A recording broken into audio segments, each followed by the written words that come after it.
Bonjour chers internautes de Khalima.com et Khalima TV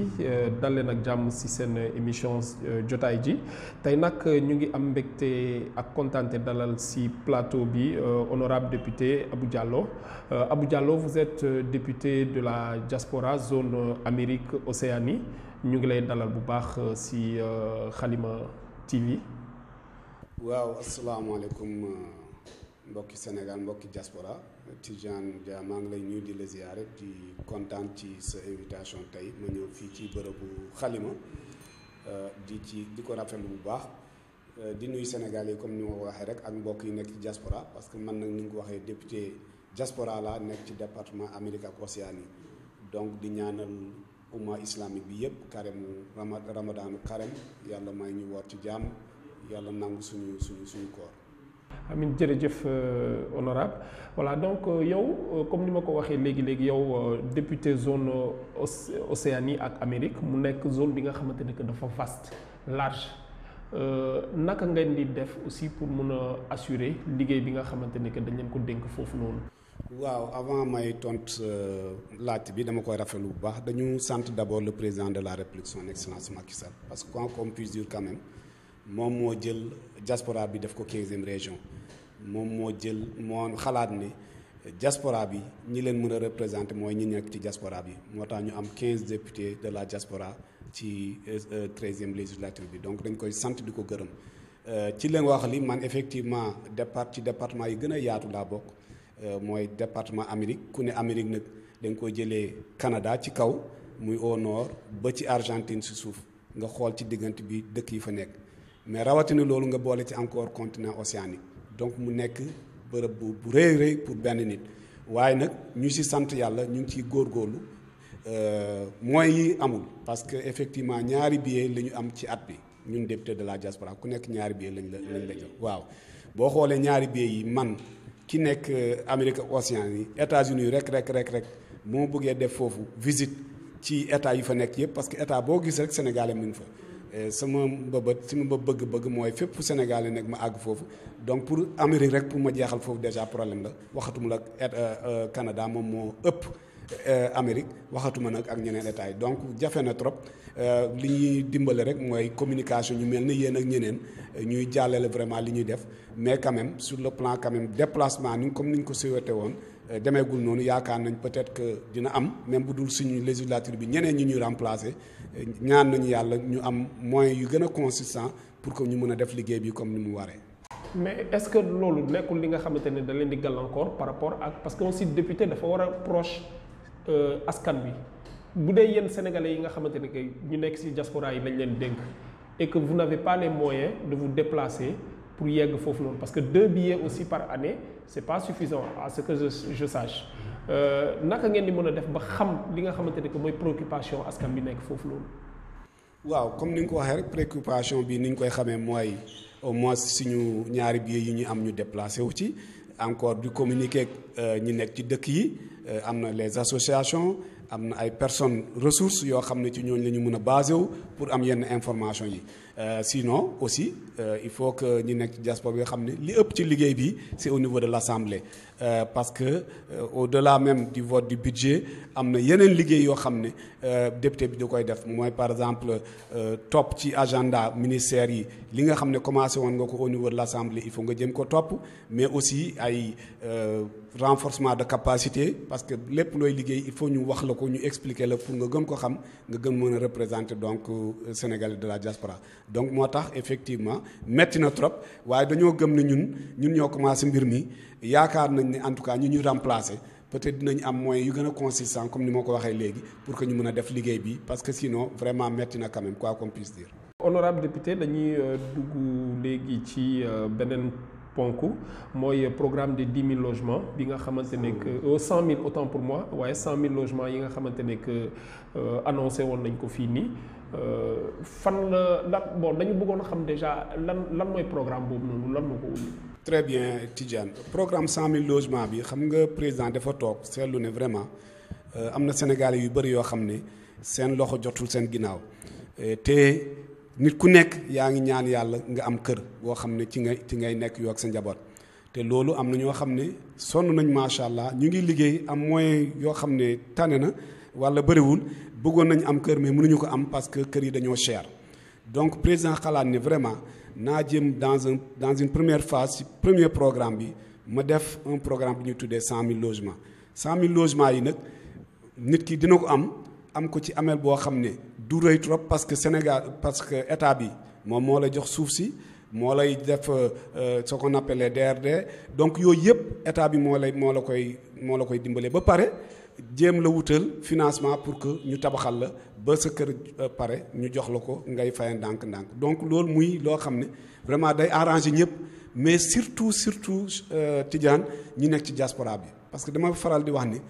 ki nekk ci diaspora priorité numéro 1 mooy am kër ba pare dafa am ñu bëri ñi nga xam ne dañoo jaar seen kaw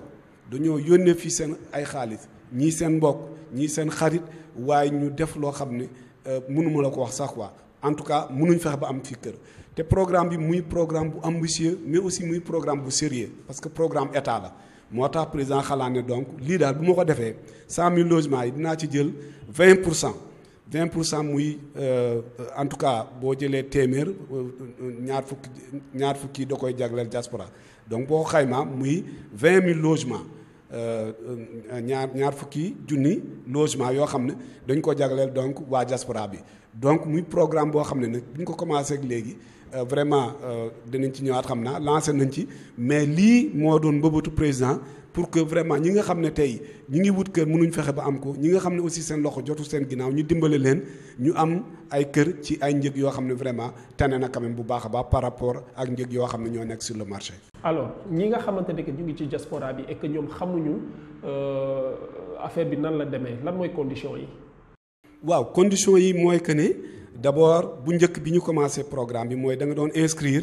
sur la plateforme numérique boo xam ne 100 000 logements point com boo xam ne da nga ci doon enregistré def sa enregistrement individuel ba nga pare ñu valider la jox la numéro boo duggee dañ lay laaj ay information sa tour sa sant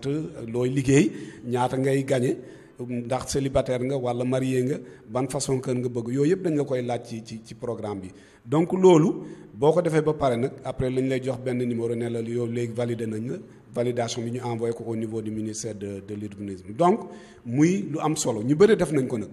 waaye am na ci ay coppite yoo xam ne peut-être dinañ ci ñëwaat waaye dans un premier temps loolu la ñu lancé woon ba nga xam ne fi ñuy wax nii y a 16 000 personnes yoo xam ne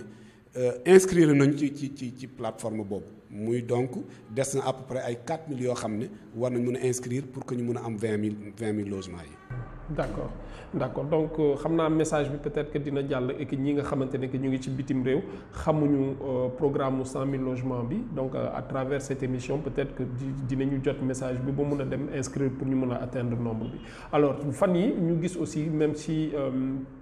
cadre boobu vous les députés de la diaspora vous vous êtes réunis pour waxtaanee ko lan ngeen fa jëlee ak waxtaan bi lan moo ko soob. waaw xam nga fan yi dañoo jékki-jékki la secrétaire d'État Victorine Ndeye muy secrétaire auprès du ministre donc de l'urbanisme, du logement et de l'hygiène publique chargé uniquement du logement mu invité ñun députés de la diaspora ñi nekkoon fi ñëpp ak aussi les membres du conseil économique social et environnemental ñu def une mise à jour fi ñu toll ci 100 000 logements yi parce que nit yi commencé woon nañ nit jaaxal fu mu ci toll affaire yooyu donc ñu wooñu comme ñun ñoo fi nekkal waa diaspora bi wax ñu fi ñu ci toll li ñu njëkk wax ne mooy que ne phase bi vraiment sori na fi mu nekk nii dañu bëgg a commencer sax tabax donc ne ñu ci information effectivement ba léegi diaspora bi des na ci inscription yi 16 000 ñoo inscrire donc war na des 4 000 war na ko ëpp sax parce que dañoo jàpp ne 20 000 yi c'est uniquement dans ce programme de 100 000 logements mais que am nañu yeneen programme yoo xam ne même boo amul ci 100 000 logements yi mën nga binduwaat feneen parce que li ñu am ci surface yoo xam ne war nañ ko mën a def ay habitation bari na déjà première phase bi ñu ngi koy defee Mbambilor d'ailleurs convié nañu semaine prochaine dañ fay dem pour gis site bi ñu woon ñu vraiment que tout est prêt pour que ñu démarrer le fonds il est disponible il y a un fonds boo xam ne dañ ko am pour boo xam ne képp koo xam ne tu es éligible boo jëlee benn banque état bi mooy nekk garantie bi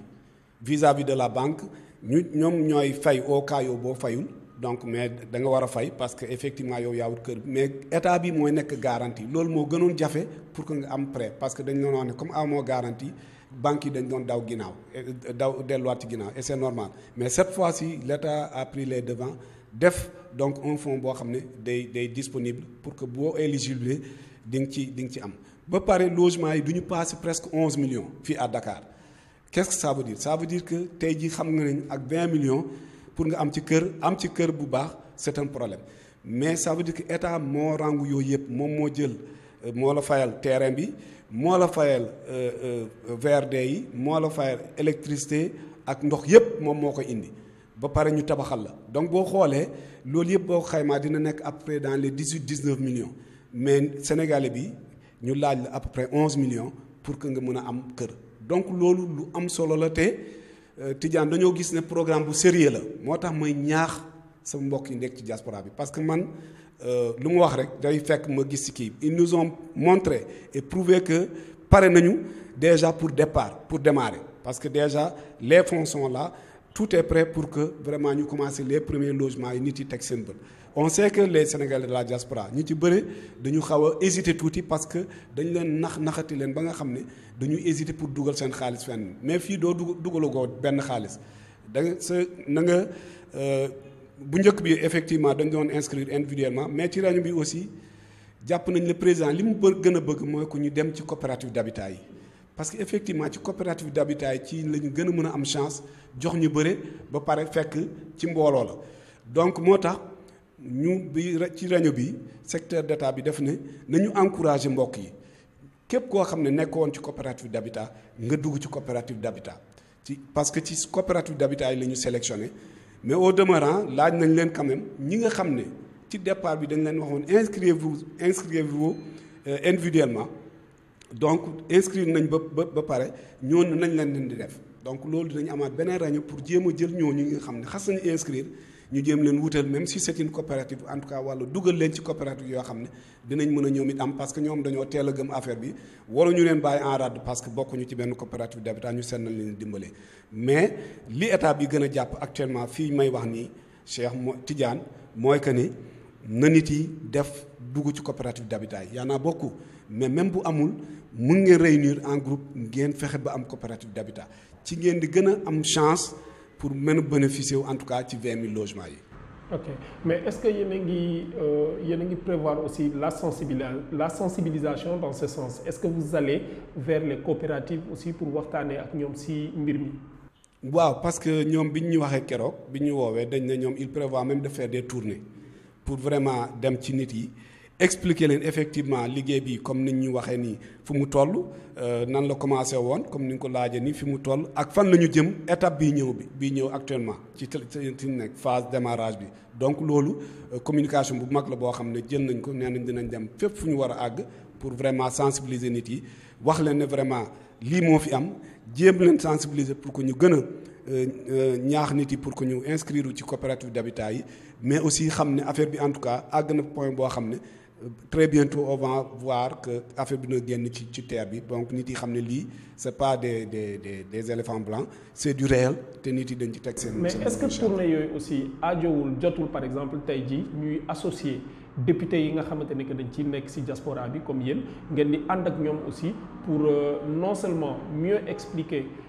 population yi problématique bi mais pour au moins aussi ngeen fekkee ko pour mun a assurer suivi bi. mais loolu moo war a nekk sax Tidiane parce que effectivement ñun posé nañ loolu nee nañ leen fi ngeen di dem par exemple bu dee ci diaspora bi ngeen di dem yàlla def président fexe ba ñu am 15 députés de la diaspora tey jii fu ngeen mën a dem ci àddina bi rek y a un député boo xam ne moom moo représenté zone boobu war ngeen mën a ànd ak ñooñu bu ngeen ànd ak ñooñu lu ngeen xam terrain bi ñooñu ñoo leen gën a xam terrain bi moi qui vous parle ça fait presque 20 ans que je vis aux États-Unis donc am na lu ma ci xam loo xam ne ñoom xamuñu ko ci donc bu ñu ci àndee ba nit yi aussi gis ne seen député kat ñëw na ànd ak ñi nga xam ne ñoom ñooy wax logement ba pare ñoom xam nañ seen député bi am na yoo xam ne bu leen ko waxee loolu la ci lay sensibilisation bi di gën a gaawee parce que xam nañ ne duñ leen nax parce que ñoom ñoo ñu élire en fait jaruñu ñu par exemple ñuy ñëw tey di ànd ak état ci loo xam ne amul donc bu ñu ñëwee ça veut dire c'est quelque chose de sûr te lu ñu leen wax foofu loolu mooy li am donc je crois que c'est tout à fait au bénéfice même du ministère pour que ñu mën a ànd ak les députés de la diaspora fii aussi bu ñu dem ñu ànd ak députés yi fi nekk xam nga pour que gox bu nekk rek ñu gis en tout cas kii la ñu éliroon moom moo dem waaye moom moo ñëwaat ànd ak ce ministère là di ñu wax sur les 100 000 logements yaakaar naa ni fa lay communication bi di gën a jàll. merci beaucoup honorable ñu ñëw ci beneen ponk mooy fan yi gis nañ que ne président de la république tenir na benn conseil présidentiel pour sur l'emploi des jeunes lan moo ci wàllum diaspora bi jeunesse bi nga xamante ne que ñu ngi ci fële bitim réew et que seen loxo jotul gannaaw noonu parce que ñu ngi jànkonte foofu noonu ay difficultés pour insertion ndax am na programme bi nga xamante ne que dinañ ko mettre en place pour indi leen ba pare insérer leen dans le monde actif ou bien. waaw xam nga problème mu chômage des jeunes bi dafa tar fii ci Sénégal il faut qu'on ait le courage de le dire c'est parce que je le dis souvent la crise économique mondiale est passée par là plus pandémie bi ñëw xam nga mu gën a nasaxal presque réew yu bëri ak réew yi gën a am doole sax sonn nañ ci waxatuma Sénégal donc xale yi gën a sonn boo xoolee Sénégal boo jëlee téeméeri nit yoo jël juróom-ñaar yi ak benn ay xale la yoo xam ne amuñu plus de 35 ans donc on a une population très très jeune loolu le président xam ba mu convoqué conseil présidentiel sur l'insertion et l'emploi des jeunes muy lu am solo loo xam ne man dama koy rafetlu parce que man dama jàpp ne xale yi ñoom ñooy avenir suba donc tey jii war nañ def suñu kent laay kattan état bi war na def lépp lu mu mën pour que mu mën a jàppale xale yi naa mënuñu jox ñëpp liggéey mais au moins ñi ci ëpp nañu am liggéey ñu defal leen ce qu'on appelle l'employabilité c'est-à-dire ñu fexe leen bu ñu am ay métiers yu am solo mais bu ñu amee métier aussi ñu dimbale leen ñu liggéey moo tax effectivement li nga wax ci xale yu nekk ci diaspora bi am na solo trop parce que ñu bëri dem nañu ay xale ñu ngi fa ñu bëri ñu ngi liggéey mais tey li ñuy ñaan yàlla moo ñu ñëwaat au bercail servir seen dëkk fii moo tax ñun dañu ñaan vraiment ci programme bi ñu xalaat ci bu baax a baax xale yu nekk ci diaspora bi parce que expertise yëpp ñu ngi foofu mais aussi xale yi li ma leen di ñaax mooy que nañu dugg ci programme yi lu mel ni DER nañu def ay financement xam nga ñu bëri dañu naan même bu moo defee financement duñu ma financer mais defal au moins di nga am loo xam ne ëllëg bu ñu la laajee dinañ ci teg seen loxo wala seen bët comme quoi que defoon nga lii te aujourd'hui le président a dit que il va sortir quelque 450 milliards d'ici les 3 ans à venir ci at bi rek dina ci génnee 150 milliards sans compter les 15 milliards yoo xam ne génn na déjà donc loolu ça veut dire que la volonté elle est là l'engagement elle est là te comprendre na vraiment que xale yi dañ leen war a jàppale man gis-gis boobu laa yore donc décider na vraiment jàppale xale yi maintenant xale yi nañu jël lii ñu daw ak moom ñoom ñoo ko moom c'est un projet à eux donc nañ ci génne mag yi ñoom ñu ñëw ñu nangu ko ñu am liggéey yoo xam ne war nañ ko liggéey mais aussi ñëw investir ici au pays am na ñoo xam ne tey c'est des ingénieurs xam nga agronomes yoo xam ne bu ñu ñëwoon fii tey man dama jàpp ne peut-être damay génn ki biir dama jàpp ne agriculture moom moo war a développer le Sénégal man dama ko mës a gëm avant même may ñëw fii bi ma ñëwee fii ci laa ko gën a gëmee sax donc ñoo ñëpp bu ñu ñëwee ils vont s'insérer dans le tissu économique du Sénégal dinañ ñëw jàpp ci ba nga xam ne ëllëg Sénégal dina naat tijaan parce que man dama jàpp ne vraiment Sénégal bu naatee moom moo gën ci dëkk yépp moi j'ai été dans beaucoup de pays mais fii bu ñu amee jàmm xale yi liggéey mag yi nekk fi ñu war a nekk gëm naa ne Sénégal amul dëkk bu koy gën a neex donc damay remercier féliciter en tout cas encore une fois de plus lii président def bërki démb ma gis sama bopp bu baax en tant que père de famille en tant que élu xam nga en tant que koo xam ne yàgg na ci àll bi gis xale yi des fois ni ñu sonne ñenn ñi dañu bëgg a ñëwaat fii donc opportunité est faite en tout cas à ces jeunes là pour que ñu ñu saisir cette chance là ñu daw ak moom donc en tout cas gëm naa ni tey xale yi fi ñu toll ni nañu gëm ne lii am na nañu dugg ci programme yi nañu dugg ci projet yi bindu ci pour que bu affaire bi génnee ñoom it ñu mën ci am seen wàll loolu rek laa leen bëggoon sànni di leen ñaax nañu gën a góorgóorlu xam ne Sénégal ñun ñëpp ñoo ko bokk Tidiane parce que effectivement le Sénégal c'est un beau pays dëkk la boo xam ne bu ñu nangoo liggéey ñun ñëpp bu ñu jàppante rek incha allah ku nekk dina ci gis boppam à fortiori nag maintenant xale yi nga xam ne ëllëg ñoom ñoo ñu remplacer ñun bu ñu fi nekkul donc man damay ñaan yàlla vraiment ak xale yi ñu gën a conscient gën a jàpp ne projet bi c'est un projet réel ñu ñëw ñu jël ko en tout cas ñu liggéey ci incha allah. D'accord. Alors honorable député vous êtes en mi-mandat tey boo naroon def bilan yow si sa mandat député de la diaspora lan nga ñuy wax. waaw bilan bi comme ni nga ko waxee nii depuis 2017 lañ fi ñëw man bi ma ñëwee j'avais déjà des préoccupations yoo xam ne doléance la yoo xam ne bu may def campagne électorale lañ ma ko waxoon premièrement mooy au niveau du Canada donc maa ngi nuyu ñi nekk Canada ñëpp ñoom dañoo amoon problème passeport c'est-à-dire xam nga Canada Sénégal yi ëpp yi fa nekk c'est des étudiants mais la plupart des gens dañ doon dem seen passeport yi jeex des fois dañ leen di dàq ci seen école wala seen liggéeykaay parce que expiré na mu nekkoon problème bu mag parce que bu njëkk bi valise diplomatique lañ doon def ça 6 mois la doon jël donc dañ ko doon defee foofu yónnee ko fi Sénégal ça prend du temps pour que ñu delloo ko loolu bokk na ci li ma gën a vraiment plaider ba nga xam ne tey jii waa Canada ñu may dégg que tey jii par exemple s'il y a un groupe boo xam ne soxla nañu seen passeport mu ngi waaj a expiré soxla nañ ko il suffit que ñu bindu yóbbu ko au niveau du consulat de l'ambassade ambassade bi contacter le consul qui est à New York mooy nuyu au passage le consul général El Hadj Ndaw bu ñu ko contacter moom mu envoyé une équipe xam nga généralement day def ñaari kii day nekk Montréal ak Ottawa wala mu mel noonu donc dem foofu jël nit yi enrôler leen ba pare demaat dans 1 semaine ou 2 semaines ñu defal leen seen passeport ñu ñëwaat ñu jox leen ko donc loolu muy loo xam ne c'est sama programme vraiment dama ciy sant yàlla bu baax sant le président de la République de m'avoir écouté parce que même bi mu ñëwee au Canada j'étais là-bas avec lui dégg na loolu bi mu génne bi mu jógee foofu la régler lii comme au niveau du Canada on n'a pas encore de consulat donc je crois que lii quand même problème la boo xam ne tane na bu baax par rapport ak ni mu meloon. Deuxième élément bu important boo xam ne jooytu naa ko fii ñaxtu ko fii ba mu am vraiment ay kii résultats positifs mooy que ne am na ñu bëri ñi nga xam ñu ngi aux États-Unis te ñoom dañoo bëggoon ñëwaat surtout mag yi am na ñoo xam ne amuñu këyit gëm nañu ñoom bu ñu ñëwee dootuñ mën a delluwaat mais ñu am ay problème de santé ñu doon xalaat na ñoom est-ce que bu ñu ñëwee ak système bi fi nekk dinañ ci mën a génn ñu xam ne par exemple au niveau de 65 ans il y a le plan qu'on appelle Sésame n'est-ce pas bi ngay bénéficier mais au-delà il y a la CMU la couverture maladie universelle boo xam ne tey ji boo ñëwee di nga ci mën a faju di nga ci mën a bokk donc nga am ñaari plan yooyu yëpp mu dajeek benn nit donc boo ñëwee di nga mën a faju ci condition yoo xam ne du metti trop ci yow te lépp loo xam ne li nga doon fajoo foofu tey boo ñëwee Sénégal mën nga ko mën a fajoo donc loolu aussi nekk na lu am solo. Troisième élément bu important ci man mooy logement bi waxoon naa la ko ci njëlbeen bi am naa xarit boo xam ne ci moom laay fu ma demee ci séminaire loolu laay waxat un ami à moi qui est très cher à moi qui avait envoyé presque $50,000 fii pour tabax kër mu yónnee ko nijaayam donc finalement pour gàttal ko bi mu ñëwee fii fekk fi terrain fekk fi dara donc mu loo xam ne métti na ko xam nga $50,000 c'est à peu près 25 millions de francs CFA nga def ko nga ñëw fekkoo fii dara donc muy lu métti loo xam ne dal nañuy bëri ci ñi ne nekk diaspora bi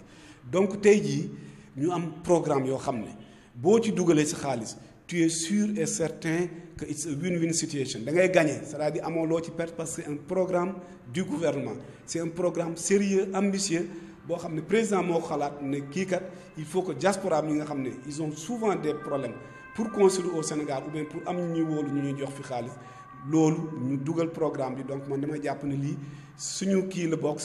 ci suñu mandat la bokk donc loolu aussi dañ ko mus a xeex au niveau de l'Assemblée pour que ñu jàppale Sénégal yi vraiment pour que ñu mun a am ku bëgg a am kër di nga mën a am kër ci conditions yoo xam ne yu raisonnable la mais faut aussi duñ la nax di jàpp sa xaalis di ko def naka sudul loolu donc loolu aussi muy loo xam ne bokk na ci suñu programme taxaw nañ ci bu baax ñu nekk Assemblée mën nañ ko seede donc loolu aussi bokk na ci en tout cas bilan boo xam ne pour le moment def nañ ko li des nag mooy quand même il nous reste encore 1 an xam nga donc dinañu continuer di déglu nit yi lépp loo xam ne war nañ ko taxaw dinañ ko taxaw par exemple boo seetee aux États-Unis on veut avoir un deuxième bureau économique en dehors du